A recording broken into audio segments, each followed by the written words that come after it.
No nosso Você Bem de hoje, eu recebo aqui a doutora Tatiana Schreber para falar sobre uma doença que às vezes é silenciosa, mas muito preocupante, seja conosco ou com pessoas próximas, porque as consequências às vezes são graves, bem graves.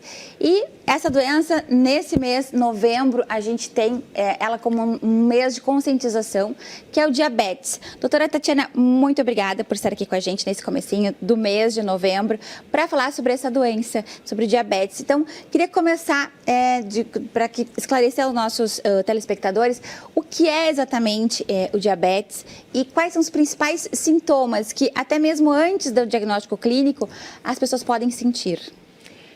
Obrigada pelo convite, Iva, para falar dessa doença que é super importante e que a gente tem visto realmente um aumento da prevalência nos últimos anos, porque ela está muito associada aos hábitos de vida e ao excesso de peso. Então, o diabetes ele é uma doença que traz uma alteração na glicemia, na glicose do paciente que fica elevada.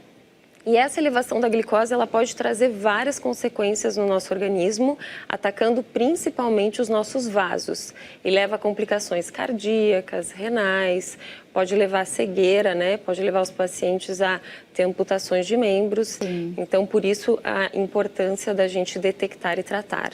E ela realmente pode ser uma doença assintomática na grande maioria dos casos. Por isso, né? Que, dependendo do caso, ela é chamada de doença silenciosa. Isso, silenciosa ou traiçoeira até, né? Porque a glicemia, quando ela tem pouca elevação, ela não traz sintomas. Ela vai nos trazer sintomas quando o paciente já está com a doença mais avançada, a glicemia acima de 300, 400, né? E ele começa a ter sinais de desidratação. Muito xixi, muita sede, muita fome. Esses, então, seriam alertas, até antes, muitas vezes, do diagnóstico. Para a gente detectar e buscar um atendimento para ver se realmente a gente está com a glicemia alterada, né? É importante a gente dizer que tem basicamente dois tipos de diabetes, né? A gente tem outros tipos, mas os mais comuns são dois, que é o diabetes tipo 1 e o diabetes do tipo 2. Eles juntos atingem mais ou menos 95% da população diabética. Esses diabetes são diferentes porque o diabetes tipo 1 ele é uma doença autoimune, que aparece mais nas crianças e nos adolescentes, e ele não acontece por maus hábitos de vida. Por ser uma doença autoimune, anticorpos vão aparecer nessa pessoa e vão atacar o pâncreas, as células que produzem insulina. Então, é uma doença de diagnóstico intenso, súbito. O paciente começa a apresentar muito xixi, né, muita sede, e vai fazer o exame, a criança está com diabetes já numa fase bem alterada. E no caso do diabetes tipo 2 é diferente. O aumento da glicemia ele começa de forma mais lenta, mais gradual. E a pessoa só vai ter sintomas lá na frente, né? Quando não detectou, não tratou, não fez exames de rotina e a glicemia vai aumentando com o tempo e aí sim podem aparecer os sintomas. Então, a questão também, além desses sintomas, né, iniciais, exames de rotina é algo imprescindível, fundamental, né? Principalmente no diabetes tipo 2, que é uma doença que é a mais prevalente dos dois tipos, acomete mais de 90% da população e essa sim está ligada tanto à genética quanto aos maus hábitos de vida, né? Então, o paciente com diabetes tipo 2 geralmente tem excesso de peso, tem um hábito de vida ruim, é sedentário, né? Não se alimenta bem.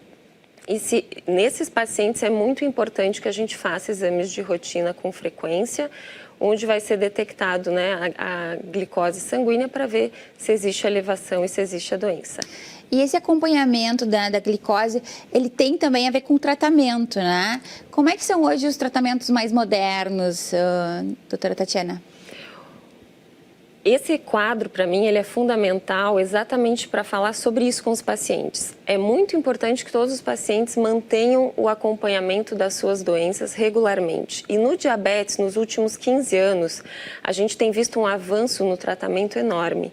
Tanto da parte tecnológica de monitorizações da glicemia, até que a gente, chips, né? Sensores, que a gente não precisa mais furar o dedo, né, para ver a glicose, a gente passa o sensor, o aparelhinho em cima do sensor e já detecta.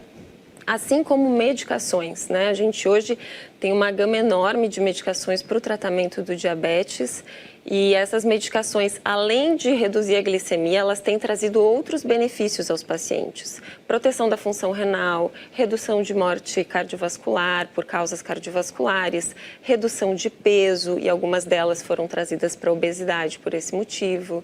Então, é importante que mesmo com a doença controlada, que o paciente mantenha suas consultas periódicas com o seu médico, né, para estar sempre dentro do melhor tratamento possível que ele pode receber para a sua doença. Perfeito. Era esse o nosso recado, né, da importância do diagnóstico, né, do diabetes, do tratamento, do acompanhamento com o médico endocrinologista. Muitíssimo obrigada, doutora Tatiana, por estar aqui com a gente hoje. E continue acompanhando aqui o nosso programa, que tem muita coisa legal por vir.